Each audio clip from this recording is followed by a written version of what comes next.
Hello everyone. Today we talk about how to fix the app of Learna All. We will go to settings, then we click on apps.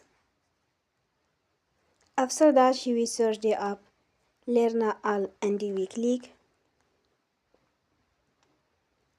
Then we will on for stop. After that we go to storage. Then we click on clear cache. You will go to Play Store and you will update your app. Don't forget to support us by like and subscribe. See you next time and thank you for watching.